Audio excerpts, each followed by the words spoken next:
하나님의 평화가 말씀을 듣는 우리 가운데 함께 하시기를 바랍니다.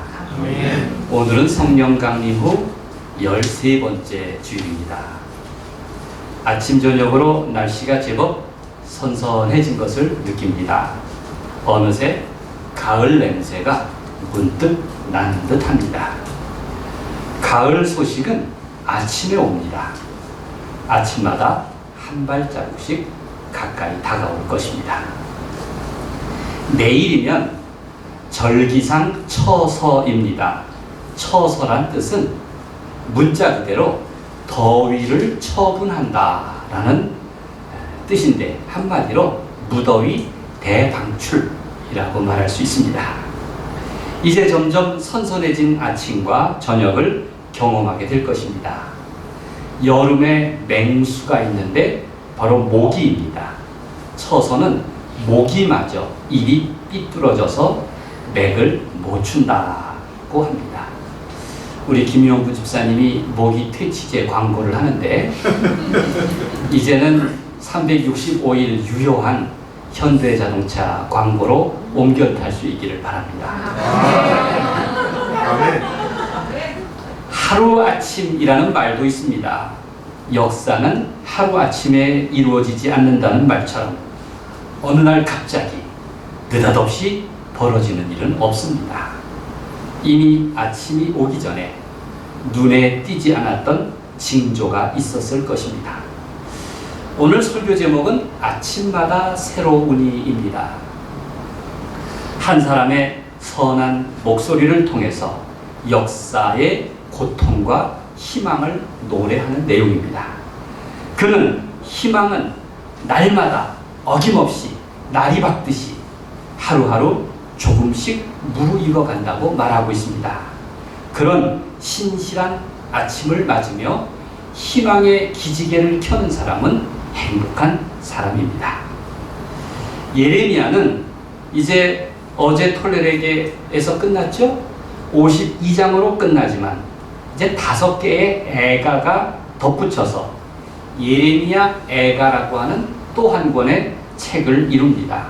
애가는 말 그대로 슬픈 노래라는 뜻인데, 이스라엘의 5대 명절 중에서 성전 파괴일을 기념할 때 읽는 책이 바로 예레미야 애가입니다.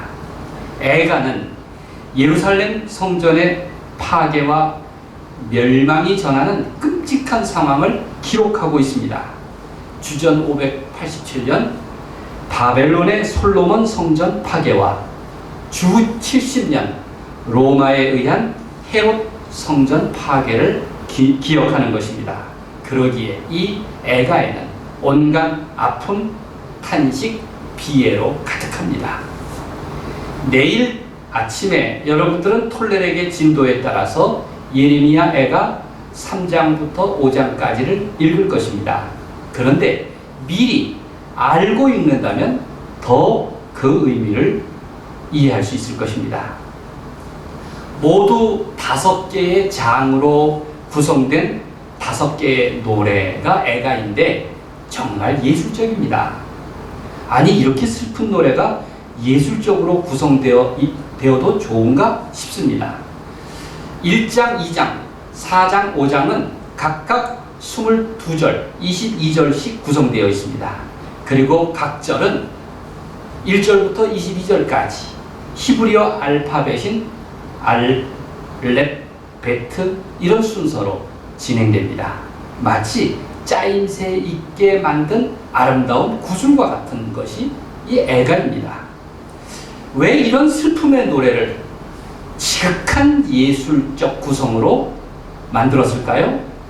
아마 사람들이 머리에 기억하고 마음에 새기라고 그런 의미가 담겨 있을 것입니다. 더 이상 이런 슬픔을 반복하지 말고 그 역사를 되풀이하지 말자는 의지가 이 애가에 담겨 있습니다. 5개의 노래 중에 오늘 본문인 3장은 아주 특별합니다. 이 3장은 1, 2, 4, 5절의 3배인 66절입니다. 다른 노래보다 분량이 3배가 많기 때문에 3절씩 알파벳 순서로 22묶음으로 되어 있습니다. 정말 할 말이 많구나 하는 생각이 듭니다. 3절은 이렇게 시작합니다. 1절 보십시오. 여호와의 분노의 매로 말미암아 고난당한 자는 나로다.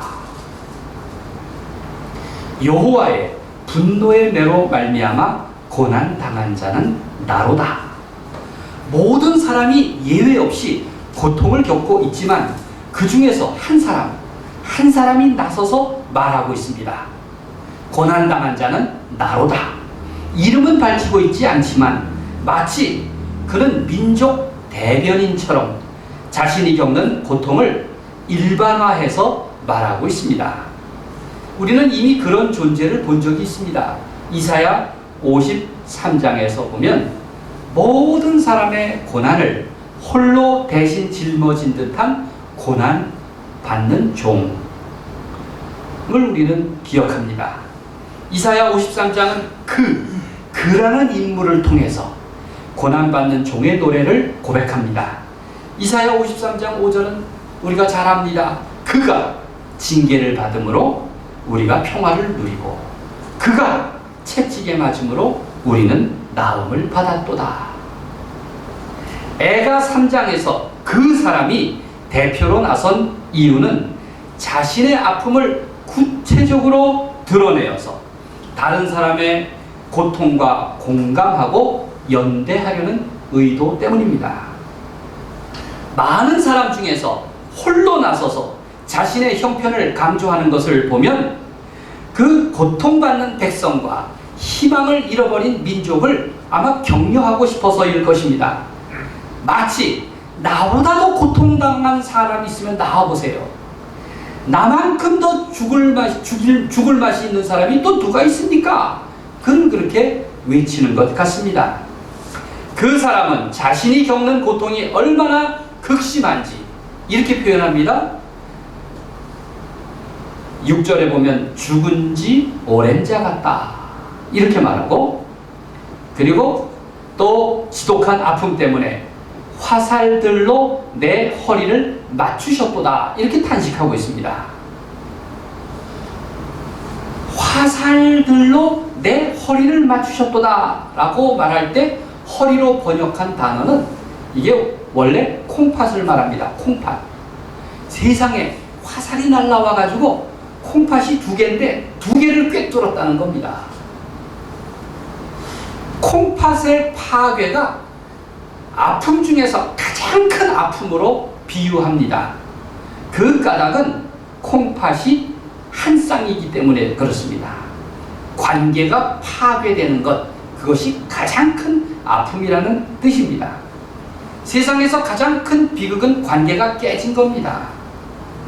그러기에 하나님과의 관계, 부모 자식 간의 관계, 공동체의 관계, 이런 것들을 잘 지키기 위해서 우리는 노력을 해야 합니다. 한 사람의 이야기는 무려 66절에 걸쳐서 계속됩니다. 그는 고통받는 한 사람으로서 고통받는 모든 사람을 대표해서 발언합니다.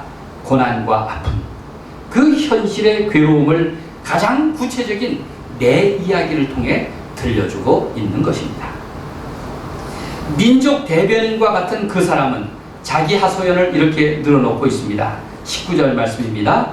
내 고초와 재난 곧 쑥과 담즙을 기억하소서. 같이 읽겠습니다. 시작. 내 고초와 재난 곧 쑥과 담즙을 기억하소서. 그 사람은 자기 고통을 하소연하고 자기 신세를 좀 알아달라고 말합니다. 그는 자신의 고통이 쑥과 담즙처럼 너무나 쓰디 쓰고 그리고 소화시킬 수 없을 만큼 고통스럽다고 그렇게 실토하고 있습니다. 크게 낙심하고 절망하였습니다. 그런데 그 사람이 내린 결론은 전혀 기대밖이었습니다. 그는 극심한 고통 속에서 어떻게든 이겨내려고 노력합니다. 자신이 고요한 중에 묵상하고 쓰디쓴 아픔을 소망으로 우려냈더니 조금씩 마음이 달라졌다고 그렇게 실토하고 있습니다. 사실 그 사람이 자기 고통을 큰 소리로 떠들었던 것은 하늘을 원망하고 사람들에게 탄식하려는 것이 아니었습니다. 정작 말하려는 것은 내가 고통 중에도 마음을 달리 먹으니 오히려 아픔과 슬픔, 재난과 절망을 가져온 원인이 다른 데 있는 것이 아니라 바로 내게 있었다고, 우리 민족에게 있었다고 하는 것을 깨닫게 되었다는 것입니다. 그래서 이제 원망을 그치고 다시 하나님께로 돌아가려는 마음과 의지를 갖게 되었다. 그것이 바로 이 예레미야 애가 3장의 주제입니다. 그렇게 마음을 고쳐먹게 되면서 이제는 하나님의 무궁하신 은혜와 자비를 노래하고 있습니다. 그것이 그 유명한 예레미야 애가 3장 22절 말씀입니다. 한번 같이 읽겠습니다.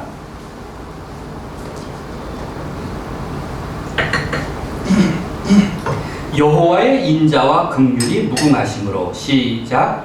여호와의 인자와 긍휼이 무궁하심으로 우리가 진멸되지 아니함이니이다. 하나님의 사랑과 자비가 영원하시기 때문에 여전히 우리는 이렇게 존재할 수 있습니다. 이런 뜻입니다. 이 말씀은 대단히 유명한 구절입니다. 20여 년 전에 제가 독일에서 살 때 늘 제가 산책하던 보큼 시내에 산책로가 있었습니다. 그 길은 차가 다니지 않는 길인데 베텔스만이라고 하는 서점을 항상 지나갔습니다. 그래서 제가 산책할 때마다 그 서점에 들러서 이제 서점에 머물며 책 구경을 했습니다. 그러던 어느 날 문득 서점 옆 흰 벽면 아래 꽃바구니들이 여러 개 놓인 것을 보았습니다.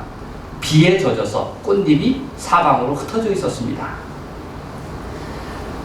꽃바구니는 제2차 세계대전 때 희생당한 유대인들을 추모하는 그 기념일에 놓아둔 바구니였습니다.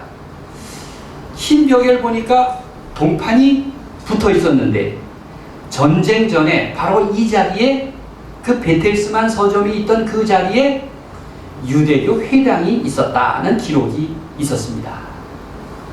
그 유대교 회당인 시나고그는 1938년 11월에 나치 돌격 때의 반화로 불에 타 없어졌다고 써 있었습니다.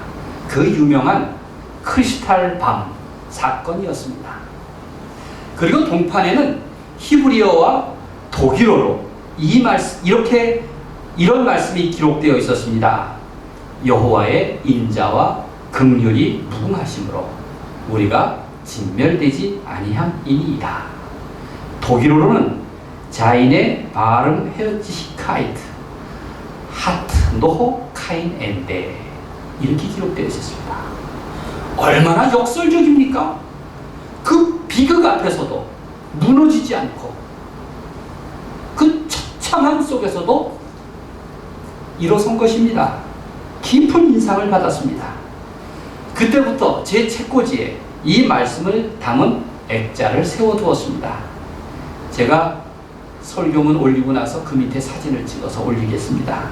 하나님의 사랑과 자비가 영원하시기 때문에 여전히 우리는 존재합니다. 여전히 우리는 존재합니다. 이렇게 썼습니다. 애가의 목적은 슬픔과 아픔을 토로하는 데 있는 것이 아닙니다. 정반대로 고통받는 주인공들이 자신의 재난을 왜 우리가 이런 아픔을 겪고 있는가 하는 성찰을 담고 있습니다. 그들은 자기가 불행해진 까닭이 바로 하나님께 범죄한 데 있구나 하는 것을 깨달았습니다. 그들은 대재난을 겪으면서 하나님의 진노뿐만 아니라 하나님의 사랑의 의미를 알게 되었습니다. 일찍이 예레미야와 여러 선지자들이 전해준 하나님의 말씀을 지키지 않은 것을 그들은 비로소 후회하게 되었습니다. 예언의 말씀을 수십 년 동안 거듭거듭 반복해 들었기 때문에 전혀 변명의 여지가 없었습니다. 애가는 비참한 나락으로 떨어진 사실을 후회하면서 통곡한 슬픔의 노래입니다. 이제 절망의 밑바닥에서 비로소 하나님께 부르짖고 자신의 죄를 회개하고 있는 것입니다. 자기의 불행한 현실을 하나님께 아뢰고 철저하게 회개함으로써 하나님과 관계를 회복하며 희망을 찾는 노래, 그것이 바로 예레미야 애가인 것입니다. 그 사람은 이렇게 말한 것입니다. 사실 지리적으로 따지면 예루살렘 성은 가장 안전한 요새라고 말할 수 있습니다. 얼마나 방어할 조건이 좋은지 군사 공격으로는 망할래야 망할 수 없는 곳이 바로 예루살렘 성입니다. 유다 광야의 높은 산지에 위치한 데다가 그 아래는 기드론 골짜기가 있었습니다. 그래서 성을 침범하려면 골짜기로 내려왔다가 산지로 또 올라가야 되니 이 천연 요새였습니다. 오죽하면 당시 세계 최강 바벨론 군대도 이 성을 점령하기까지 1년 반이나 걸렸습니다. 예루살렘의 뜻이 평화의 성읍이라는 뜻인데 그 이유가 얼마나 안전하면 평화의 성읍이라고 불렀겠습니까? 그런데 우리는 바로 알아야 합니다. 예루살렘이라는 이름 안에 담긴 샬롬이라는 의미는 지리적 안전이 주는 평화가 아닙니다. 바로 하나님이 주시는 평화라는 의미입니다. 사람들은 깨달아야 했습니다. 철통 같은 천연 요새가 안전을 보장해 주는 것이 아닙니다. 진정한 안전은 바로 하나님이 함께 하심, 하나님의 보호하심 때문에 가능하다고 말하고 있습니다. 만약 하나님과 관계가 깨지고 하나님이 떠나시면 세상에 어떤 요새라도 무너질 수밖에 없다는 것을 이 예루살렘 성의 함락은 우리에게 교훈을 들려주고 있는 것입니다. 민족 대변인처럼 백성 한 사람 한 사람이 겪는 고통을 같은 소리로 외치던 그 사람은 이제 우리 모두가 겪는 그 슬픔에 대해서 하나님께서 친히 여기시고 고개를 저으며 자비를 베푸실 것이라고 그는 그렇게 말하고 있는 것입니다. 그리고 자기처럼 어슷 비슷한 아픔과 고통을 겪는 모든 백성을 위해서 하나님의 인자하심, 헤세드와 하나님의 긍휼하심, 라함을 구하고 있습니다. 비록 극심한 고통을 겪고 있지만 그러나 하나님으로부터 올 희망을 결코 잃지 말자고 결코 잊어서는 안 된다고 강조하고 있습니다. 마치 그 희망은 아침처럼 다가올 것이다. 23절 말씀입니다. 이것들이 아침마다 새로우니 주의 성실하심이 크시도소이다. 같이 읽겠습니다. 시작. 이것들이 아침마다 새로우니 주의 성실하심이 크시도소이다. 애가는 단지 비극을 노래하는 슬픈 노래가 아닙니다. 처음에는 아주 절망적인 탄식으로 시작하지만 결국에는 하나님께 마음을 돌이키는 회개로 끝을 맺습니다. 사람은 누구나 슬픔과 고통을 겪습니다. 우린 평생 한 번도 그런 기억이 없다 이렇게 말하는 사람은 그 사람은 지극히 보통 사람이 아닙니다. 아마 마음의 감정 기능에 뭔가 치명적인 장애가 있을 것입니다. 아니면 심각한 바보일지도 모릅니다. 흔히 사람들은 행복에 대한 기억을 아주 드문드문 갖고 있습니다. 어떤 사람은 행복은 지속적이지 않은 것이 당연하다 이렇게 생각하기도 합니다. 그렇지가 않습니다. 돌아보면 심각하게 불행하지 않은 때는 모두 행복한 때입니다. 믿습니까? 네. 바로 지금 날마다 맞는 아침, 바로 그 순간이 행복한 때인 것입니다. 오늘 본문에서 그 한 사람은 고통받는 온 백성 중에서 민족 대변인 역할을 하고 있습니다. 우리가 사실을 사실대로, 진실을 진실대로, 진리를 진리대로 바로 보자고 그렇게 제안하고 있는 것입니다. 과연 우리의 슬픔과 아픔이 어디에서 온 것입니까? 그리고 해결책은 무엇이고 또 어디에 있단 말입니까? 그는 그렇게 말하고 있습니다. 그래서 자신의 아픔을 누구보다 솔직하게 탄식하면서 토로했던 것입니다. 내 생각에, 내 믿음에, 내 경험에 따라서 그는 간증했습니다. 그는 분명히 믿습니다. 에가서 3장 33절 한번 찾아보세요. 3장 33절에 주께서 인생으로 고생하게 하시며, 시작, 주께서 인생으로 고생하게 하시며 근심하게 하심은 본심이 아니시로다. 그것은 하나님의 원래 뜻이 아니었다고, 하나님의 본심이 아니라고 말합니다. 하나님은 우리에게 긍휼을 베푸시는 분입니다. 그러니 불평하기보다 오래 참고 인내하자고 그는 말합니다. 이제 그 사람은 하나님의 개입을 간절히 바라고 있습니다. 하나님을 의지하는 마음으로 하나님께 마음을 향하고 있습니다. 하나님의 이름을 부르면서 하나님께로 돌아가자고 말합니다. 에가서 3장 40절 말씀에 우리가 스스로 우리 행위들을 조사하고 여호와께로 돌아가자. 그는 자기 말에 여호와께로 돌아가자, 그렇게 결론을 내리고 있습니다. 세상에는 개인적으로든 민족적으로든 아픔을 겪는 사람이 참 많습니다.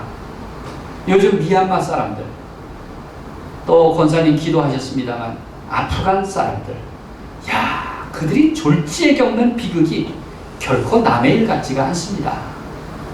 우리 민족도 숱하게 당해온 일이기도 합니다. 사람들은 불시에 닥치는 위기와 위협을 그저 운명이라고 말할지도 모릅니다. 그렇게 운명을 탓하는 데 익숙해 있습니다. 운명은 애초에 그렇게 되도록 정해진 일이라는 뜻입니다. 피할 방법이 없다, 그것을 운명이라고 말합니다.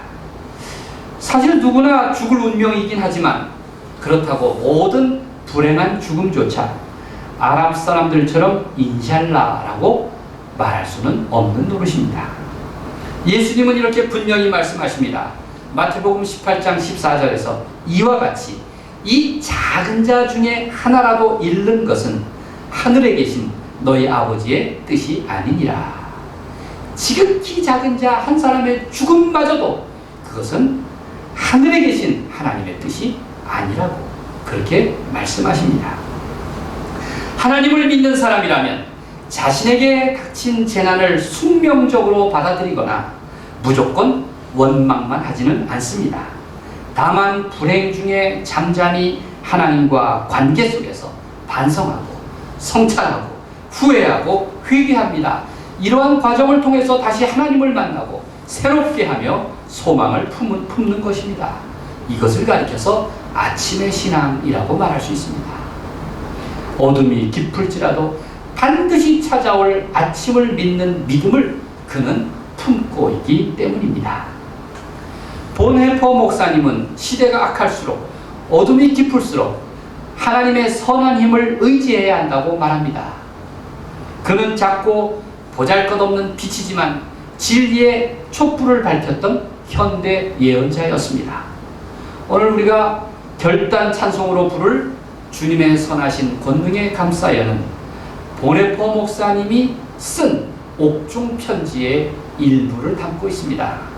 그는 감옥 안에서 감옥 밖에 있는 사람들을 격려하면서 이 편지를 썼습니다.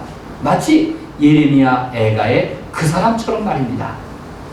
우리에게 쓴 잔을, 넘치도록 채워진 고통의 쓴 잔을 당신이 주신다면 우리는 두려워하지 않고 감사하게 주님의 선한 사랑의 손으로부터 받겠나이다. 하나님께서는 저녁에도 아침에도 우리와 함께, 그리고 내일의 새날에도 분명히 함께 하시나이다. 그렇게 고백했습니다. 본헤퍼의 노래는 답답함이 아닙니다. 항상 하나님의 선한 힘이 우리를 감싸주시니 주님과 동행하라고 격려합니다. 날마다 아침마다 마주하는 그 순간순간마다 하나님의 아침, 그 은총의 햇빛 가운데 거닐라고 그렇게 고백하고 있습니다. 애가의 주제가 그렇지 않습니까? 애가는 지금 겪는 슬픔이나 눈물이 아니라 결국 다시 찾는 아침마다 새롭게 임하실 새 삶의 희망을 노래하고 있습니다. 이것들이 아침마다 새로우니 주의 성실하심이 크시도소이다. 23절 말씀 다시 한번 읽겠습니다. 시작. 이것들이 아침마다 새로우니 주의 성실하심이 크시도소이다. 하나님은 우리의 아픔, 슬픔, 연약함, 흔들리는 관계, 그리고 삶의 위기를 아십니다. 그러니 기도할 수 있습니다. 아침마다 다시 견뎌낼 힘을 주시고 이겨낼 힘을 주십니다. 가장 큰 믿음은 바로 하나님이 나와 함께 하신다는 고백입니다. 위기를 두려워하지 말고 하나님이 함께 하심을 늘 기뻐하십시오. 그 선한 힘에 감싸여 사십시오. 그 빛의 길을 걸어가십시오.